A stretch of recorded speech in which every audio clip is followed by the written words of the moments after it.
Pour yourself a cold one. Let's drink 'em, huh? And listen to Ross Tucker break down the top college prospects on another tasty edition of The College Draft. Yeah, it's Daddy Soda time here on the College Draft Podcast, presented, of course, by DraftKings. I am Ross Tucker. You heard, the former NFL offensive lineman, 5 teams, 7 years. Need to put my phone on silent when I start the show. And I love college football. I love the NFL draft. And I love that this show combines both of those things. Here's the deal. For 18 NFL teams, the draft starts now. First of all, the draft is a year-round thing. But for the fans, your season is over. I'm not trying to say that to be mean. I'm just trying to say the reality is you guys are already on to next season. Coaches are changing, being fired, etc. This is the podcast. You've come to the right place to make sure you are well informed for the 2023 NFL Draft. Please check me out on social media at Ross Tucker NFL. We are at Ross Tucker Pod. I think most of you know I have giveaways every week on Ross Tucker Football Podcast. So love giving away signed press passes or pictures or cards, whatever you guys are looking for. So please listen to that show as well. We're recording this a day later than usual because we wanted to be able to break down the national championship game. That was not real fun, but we're going to break it down anyway, at least from a prospect perspective. And by we, I really mean me and my guy, Emory Hunt, at FBall Game Plan on Twitter, Football Game Plan on YouTube. It's footballgameplan.com/2023 draft guide.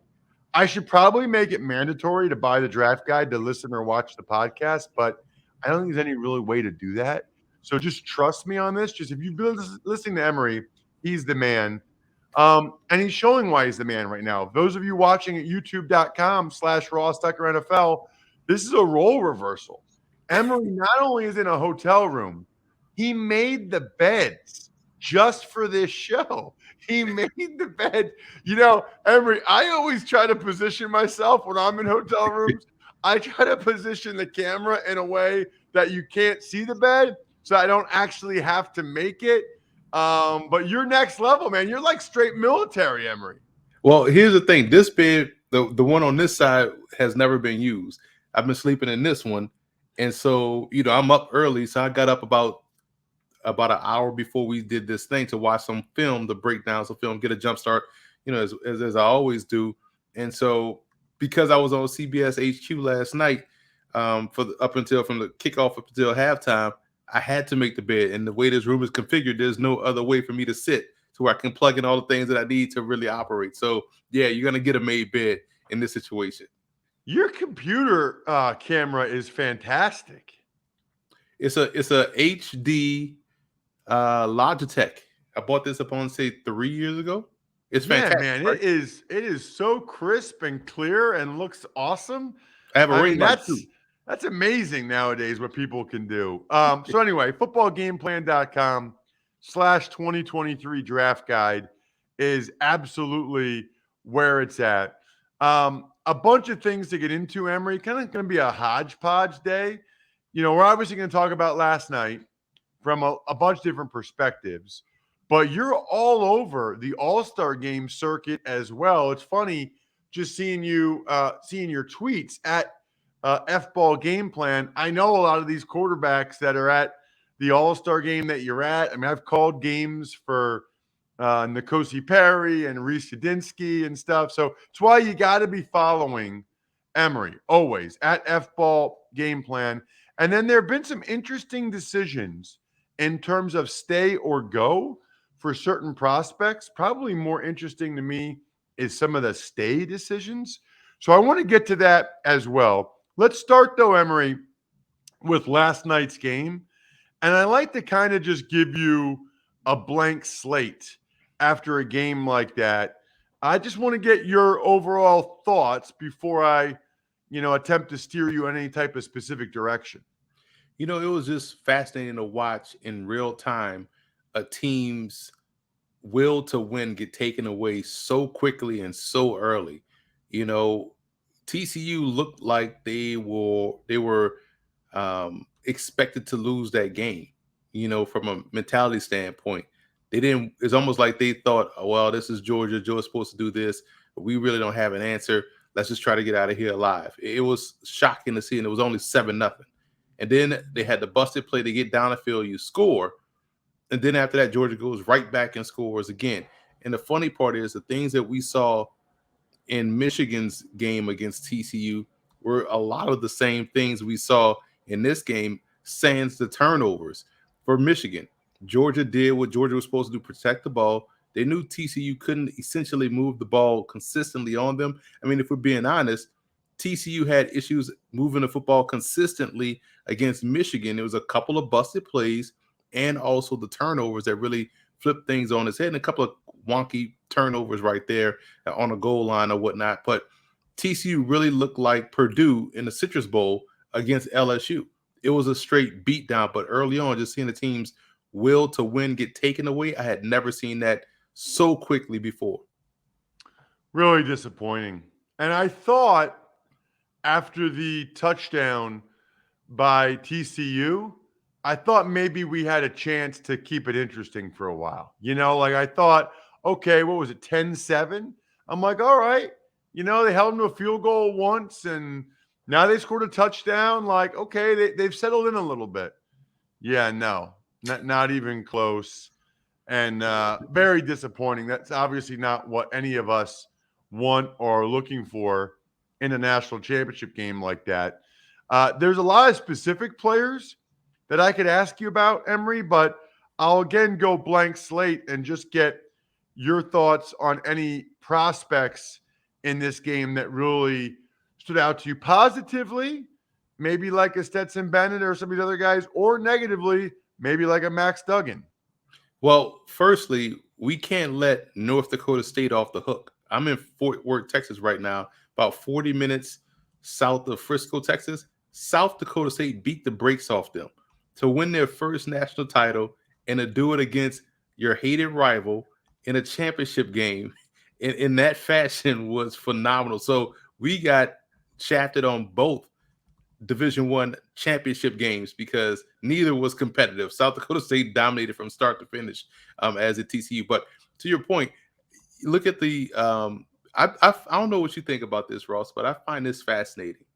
The last two playoff games for Georgia, the one versus Ohio State and the one versus TCU, where has Jalen Carter been? Right?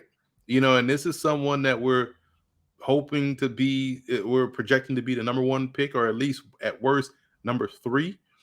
So he hasn't really shown up. Now, granted, when people have to adjust game plans for you, that's a sense of showing up. I know people love to say pressures and things like that. A lot of times pressures sound like you haven't gotten there, So he had to be off the field a lot against Ohio State. And we saw him not really as much of a factor against TCU. Granted, everybody was a factor against TCU. But there are some questions whether or not you take him number 1 or Will Anderson number 1, who also had his own questions in the playoffs. And for Stetson Bennett, I saw this tweet earlier, and I get why he asked the question. If we're going to talk about Bryce Young's size and Stetson Bennett's size, and okay, cool, they're both smaller quarterbacks, then why is Bryce Young the slam dunk number 1 overall pick? He said, outside of age, why is Bryce Young the slam dunk number 1 overall pick and Stetson Bennett is not even scheduled to get drafted or may get drafted in the 7th round?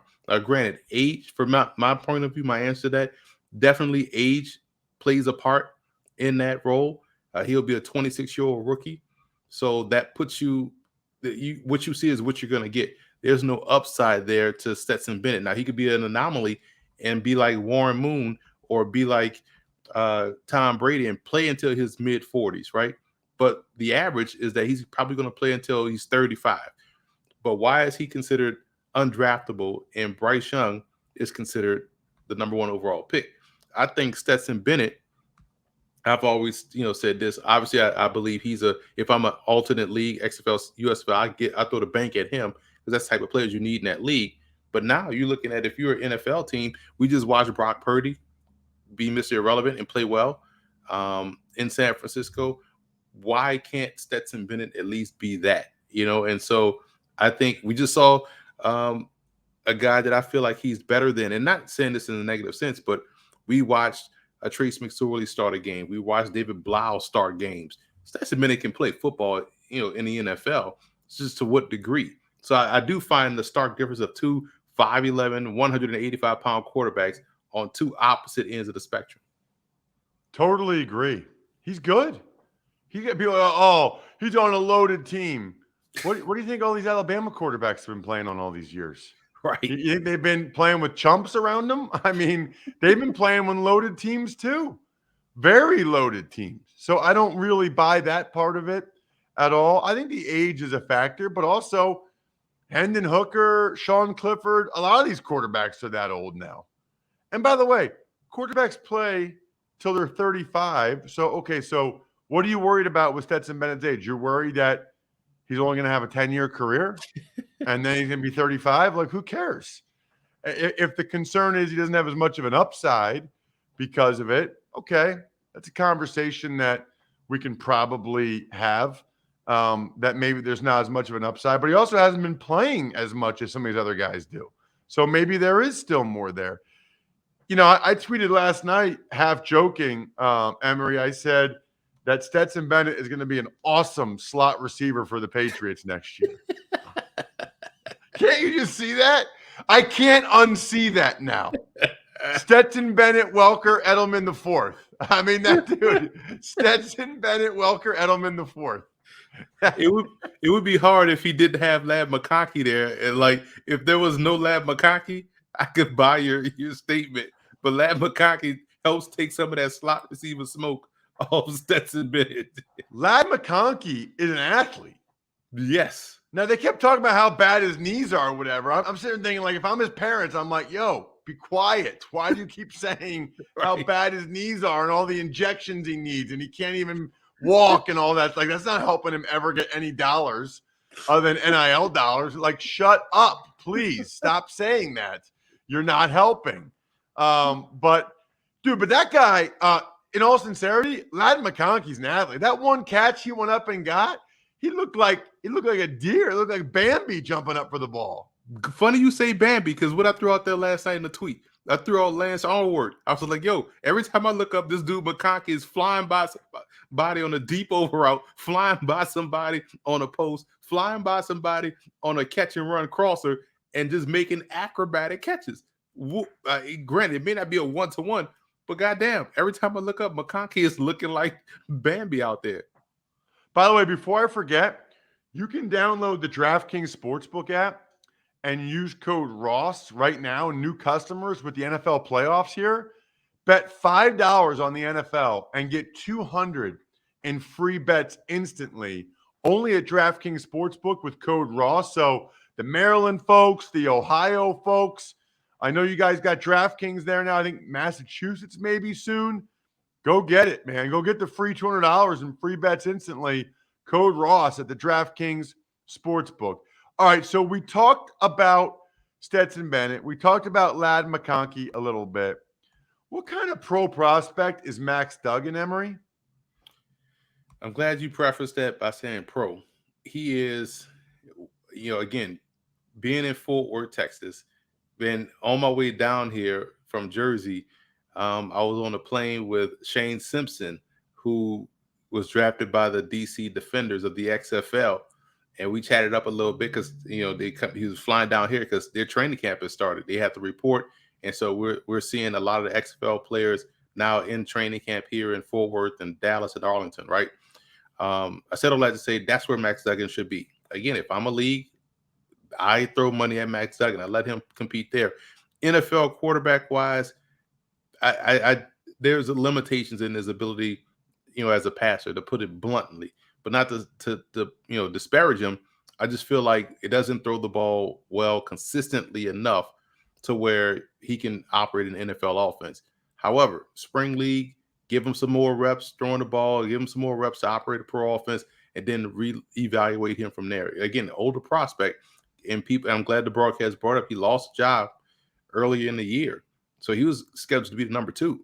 And so there are some questions about whether or not he has the it, but you give him some credit for being able to bring his team back. And the Kansas State game, he's an athlete. He does a great job there. He does a great job in Michigan, even though he was struggling to find the few plays that he needed to make. He made those plays. So you give him some credit there too. I just feel like he needs a little bit more grooming, and he won't get that, in my opinion, in the NFL. But he can get that in the USFL or XFL. Yeah, I'm bummed that they got embarrassed like that, because it does kind of leave a bad taste in your mouth from an otherwise amazing season, because it's like they got so beat down. The only other thought I had, I guess, from the game, Emory, like, I don't know how you feel about this, but there's no way the Brock Bowers kid shouldn't be able to go to the NFL. There's just no way. I mean, he's been a dominant college football player for 2 years. 2 years. Some of you guys are good for 1 year or half a year and they go pro. He's been a dominant college football player for 2 years. He should be able to start to make money from that. Like, at a minimum, if I'm him, I'm going in the transfer portal and just seeing how much NIL money I can get for 1 year of college. I mean, I already won 2 national championships. So let me try to get, if I'm going to have to play football next year, first of all, I would consider not playing at all. Secondly, if I'm going to play football, I would kind of see who the highest bidder is. That's the thing, I guess, Emory, is you can kind of turn pro without turning pro now. Yeah, it makes sense. And I didn't think of that part of it, Ross. Is a great point. If you're him, you can now decide, okay, I'm going to get paid to play this last season. And whoever has the highest bidder, it could be Alabama, it could be Yale. Doesn't matter, right? Whoever can throw the most bones at you. And it's funny, this upcoming season for him, I guarantee is going to remind me a lot of what we saw from Julius Peppers at North Carolina. It's like, all right, this dude probably could have played in the pros as a freshman. He was physically imposing. He was built like a pro defensive end. He was doing ridiculously athletic things. We see Brock Bowers do that this year. We saw him do it last year, like you said. And so this is just a formality. He's just going to be, and now you're going to run a risk of how people talked about Julius Peppers that final year at North Carolina, like they're going to talk about Brock Bowers, like they talked about a Jadeveon Clowney. Is he protecting himself for the draft? He's not having the best of years. He's taking plays off, yada, yada. Both guys still ended up going number 1 overall. And I'm not saying Bowers is going number 1 overall, but I'm just saying you can understand if his production doesn't look the same next year, because why should it? I mean, this guy has to make sure he stays healthy to get the most value out of his play in college.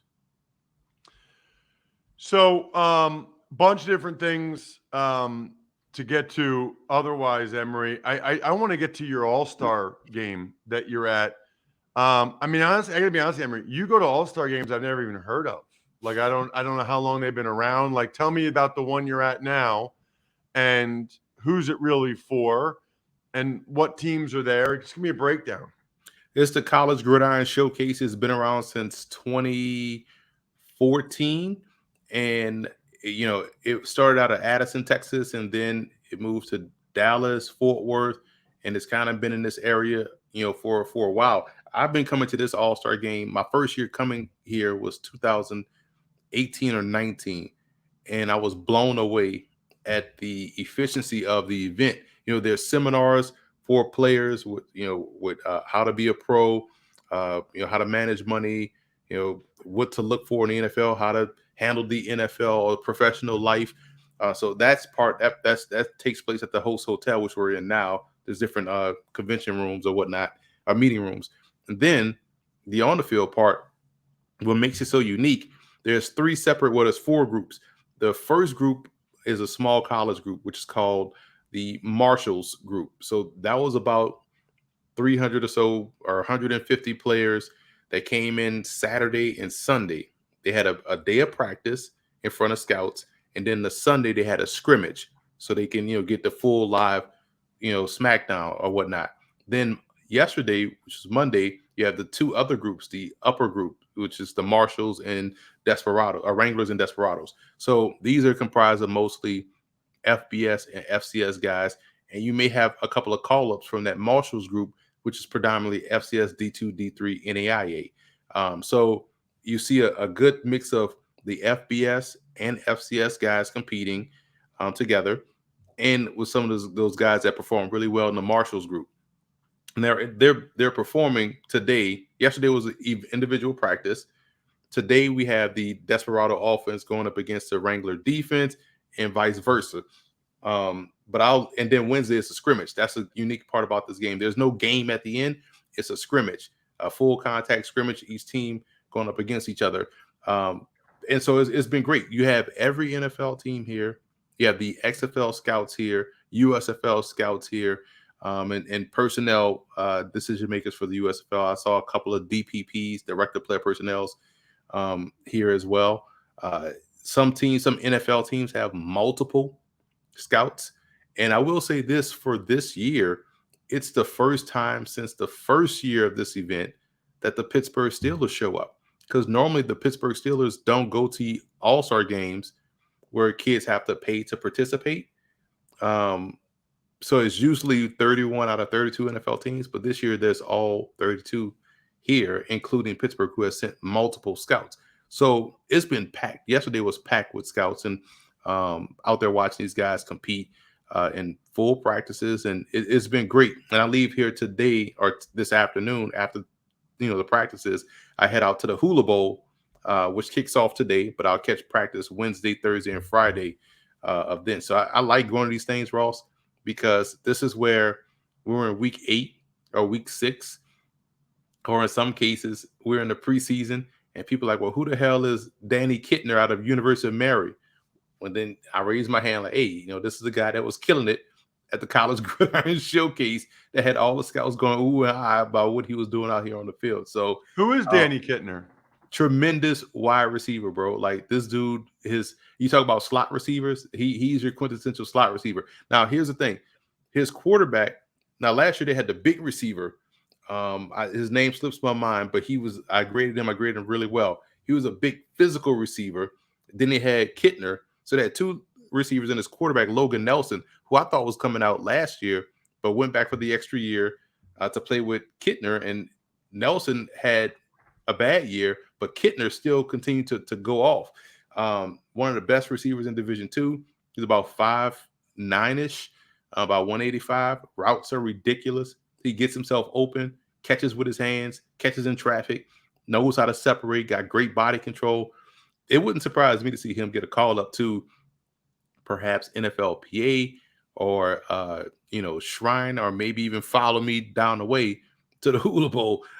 So he's someone that's been performing really well. But that's why you come to these games. If you're a true draft analyst and want to be serious about the scouting life, these are the games you go. And I'm saying this, kind of motivating, but also just kind of like saying, hey man, everybody could go to the Shrine and Senior. It's easy to look at the Ohio State helmet and say, yeah, that Ohio State kid, boy, I really like him. Like, well, yeah, duh, he went to Ohio State. But you come here, you really get to see the difference in, okay, what can work in the pros, what level of pro, what league of pro. This is where you really sharpen your scouting blade, so to speak, at these events. Absolutely. Love it. In terms of the decisions, we were talking earlier, Emory, about some of these guys, that are deciding they have to stay in school, and, maybe like Blake Bowers or Brock Bowers, I'm sorry, should kind of go to the highest bidder. What do you make of, Blake Corum coming back to Michigan? I kind of get because of the knee injury and the rehab. What about Jared Verse from Florida State, from Albany, top 15 pick? I mean, he must be getting some pretty good NIL money. I got to be honest with you. I would never, ever recommend a top 15 pick to return to school, ever. I can't imagine a situation where I would tell them that I think that's a smart move. Right, because this as well as anybody. If you're a top 15 pick, the money you're going to get is insane, right? But also, you can only get worse if you go back to school, because now you give them in terms of scouts more opportunity to poke holes in your game. And what if you don't go back and have a dominant year? Or what if you go back and say, well, I'm going to just kind of rest on my laurels and kind of take it easy this year and not play as hard, and maybe I take some plays off? That's going to knock your grade down a little bit. The goal is to transfer from Albany, prove that you can play against top competition. You proved that really well to where you had a top 15 grade, and you go back.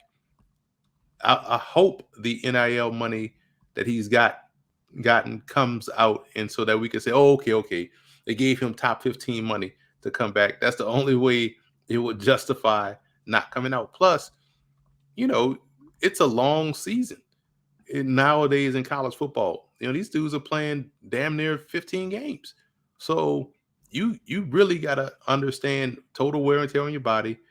I get you love your teammates. I get you love the school.